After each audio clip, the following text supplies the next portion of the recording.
राम राम पटवारी जी। राम राम। किया आज पैदल पैदल है? के बात पैदल चलन की मनाही है के? मनाई तो कोनी, पर थाने रोजगी मैं तो थारी अल्टो गाड़ी पर देखे करूं का कोई मांगे ले गयो। लीलू राम पटवारी आपकी गाड़ी मांगया कदी की ने कौन देवे? अच्छा, मांगेड़ी कोनी दियो तो फिर खराब होगी होनी। अरे तू ज्यादा अंतर्यामी है के? लीलू राम पटवारी सगा बकवास करे। अरे पागल पैदल चले आदमी की सेहत अच्छी रेवे। ते तो खा खा के तंदूर का रोट मारो पाद मांचा पर पड़या। ओहो पटवारी जी, पैदल तो मैं ही चला पर थार ली तरिया कोनी। मेरे लिए तरिया कोरी चल है तो फिर खाट पर पड़े पड़े चल है ये। पटवारी जी खाट पर तो कोनी चला, चला तो जमीन पर यहाँ, पर थे तो यहाँ चलो तेज तेज जाने चोरी कर गया आया हो। अरे ओ लीलू राम पटवारी कदी चोरी को नहीं करे। 60,000 महीने को कमावे। अरे हमेशा आपकी एल्टो गाड़ी पर चल है, पटवार भवन में नहीं। लोग मेरा थर थर कांपे। अरे बात समझ में के? पटवारी जी थे तो धक्का उंगल लागता फिरो, मैं तो यही मजाक पूछ लियो। तो ना पूछ, मैं कितनू करूं बुला के ले आयो के? जाके आपको काम धंधो कर ले। तो काम तो आपको ही करा, थारो थोड़ी करा। एक तो आदमी पहले ही परेशान हुआ, एक तेरा बरका मिल जाए दिमाग चटन ने। कमाल होगी, आजकल तो कह सका बात करने कोई मोल को नहीं।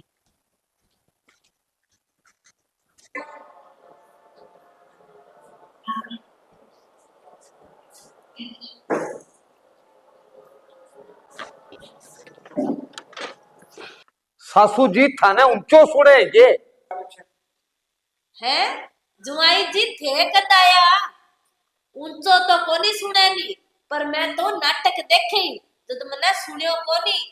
इंगी आवाज कम हो जाएगी के? ए आवाज के कम कर दूं, बंदी कर दूं लियो। और मन्ने थारा आन को ठा बोला क्यों नहीं? ए लियो बंद कर दियो, अब ठीक है के?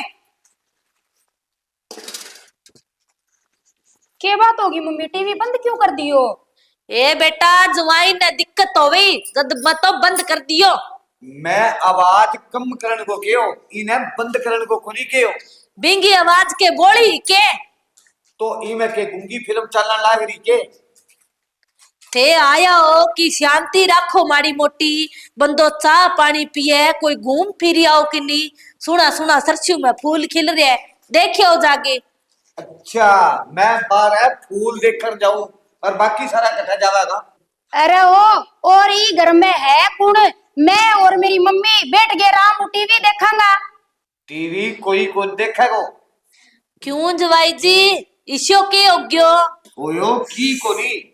आज इंडिया पाकिस्तान को मैच है, जन बाहर जानू है जावे, पर रिमोट मेरे हाथ में देगी जावे। काल मैच दूसर दिखावागा, जद देख लियो। तो थे के देखोगा, मैं काल देखूं तो? मैं देखांगा सीरियल ससुराल सिमर का। पहली नहीं थे आपकी बेटी को ससुराल देखो, देखा गया ससुराल सिमर का। नहीं, क्या दिक्कत है मेरा ससुराल में? कोई दिक्कत को नहीं तेरे ससुराल में। तो दिक्कत सारी मेरी बेटी में थे, तो आई बात केड़ी चाहो नी। हाँ हाँ, सारी दिक्कत तो मेरी है। थे तो दूध का दुल्लड़ा हो, थाना 10 मिनट को नहीं यूराया ने और आग बुबूला फेंकन लग गया। चंगो भलो बिचारी मेरी छोरी पानी लाके दियो, वो तो कोनी पियो नी, शांति हूँ और लाग्यो अठे पीपड़ी बचाने अंतई। हाँ हाँ, सारी दिक्कत मेरी है। थे तो दूध का दुल्लड़ा हो, 10 मिनट को नहीं थाना उराया ने और आमते ही गोला बरूद फेंकन लग गया। गोला बरूद मैं फेंकू? चुपचाप मेरी बोली बाली मम्मी टीवी देखने लग रही, पर थारा बर्दाश्त को नहीं हुई। ना तू टीवी देखा है, अब तेरी माँ टीवी देखा है, तेरा वो डब्लू भाई टीवी देखा है, थारो पूरो खानदान टीवी देखा है। के बात आ टीवी सरकारी है के? इमे सरकारी है के बात होगी? थारे घरे कोई आवेगा तो थे भी टीवी कौन देखन दोगा के? को नहीं देखन दूं मैं। इया क्यों को नहीं देखने दोगे? ए घर में सारी थारी चलेगी के? मैं चलन चलाने वाली बात कर दूं आगी, तू भी चुप कर छोरी। देखो जुआई जी। अरे कठू देखूं, और किया देखूंगा तो जद नहीं, जद थारो ओ टीवी ने छुटकारो मिलेगो तो।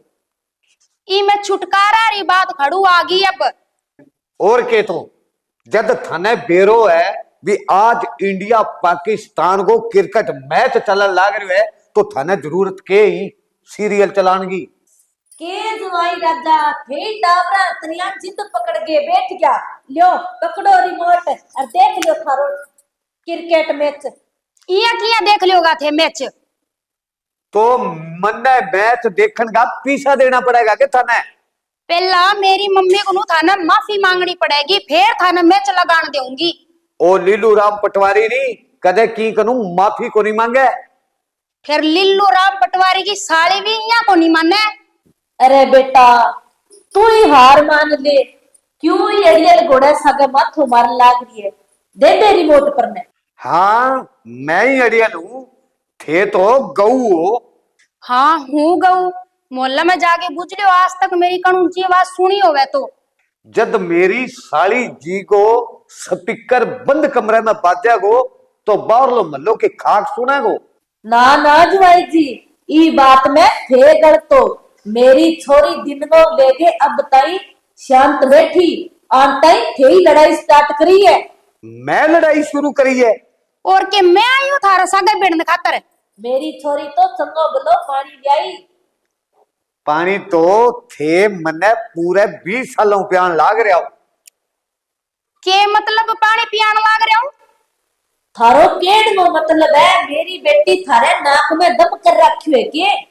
सासू जी थे तो सियाना हो, बिना बताए बात समझ गया। जीजा जी समझ तो मन नहीं गणी है, पर थार लितरिया आदत को नहीं मन ताना मारने की। ना के समझ आवे तने? थारा केड़ नो मतलब वही है मैं थाने अच्छा बैठी सुनाऊं कोनी। जद थाने पतो है तो फिर आओ के लेनो, आपकी आदत सुधार लियो नी। या घुमा फिर आगे के बोलो जीजा जी, अगर थाने मेरी मम्मी पसंद को नहीं तो साफ साफ बोल दो, मैं अटू चल जावांगा। साफ साफ ने मैं के थाने अब बिल पास करवा के देऊं के अब थे दोनों अठू जाओ और बिने गालो।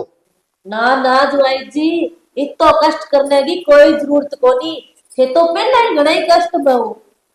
अगर मेरी मम्मी अठू जावेगी नहीं तो मैं भी मेरी मम्मी का सागा जाऊंगी और मुड़ के उरा कदे कदम को नहीं रखूंगी। तो ना यो थे अठान को कष्ट करो ही क्यों हो? मैं के चिट्ठी गाल के बुलाऊ था न, मैं तो कहूं थे परमानेंट ही ना आइयो और बाज की बैठा है नहीं बिना भी बठी रख ले।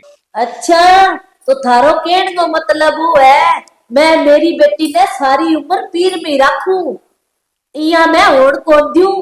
जीजा आई तो थे चाहो। हाँ मैं ही यहाँ चाहूं, थे तो दोनों चाहो ही को नहीं। हाँ थाना रोकता कौन है? यो पकड़ो रिमोट और देख लो थारो मैच। यो तो मैच को नहीं हो गया, भारत और पाकिस्तान वो युद्ध है। अच्छा तो लीलू राम पटवारी इतने शोर शराबे में मैच देखे? जे थाने शोर ना सुआवे नी तो जाके 20 मिनट में देख लियो, इतो ही मैच देखने को शौक है तो। एक पटवारी के घर कदी 20 मिनट को नहीं होवे। थे सारी बातों पर माटी घेरो, आपका घर में शांति बनाओ।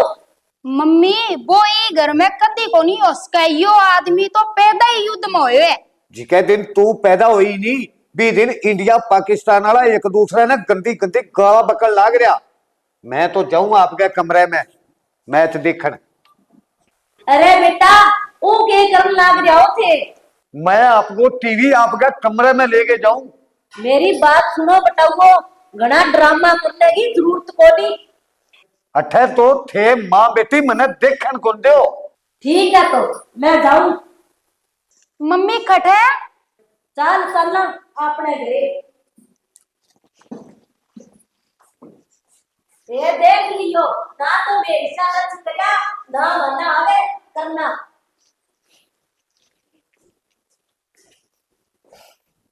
अब लीलू राम पटवारी एकलो ही टीवी देखा गो।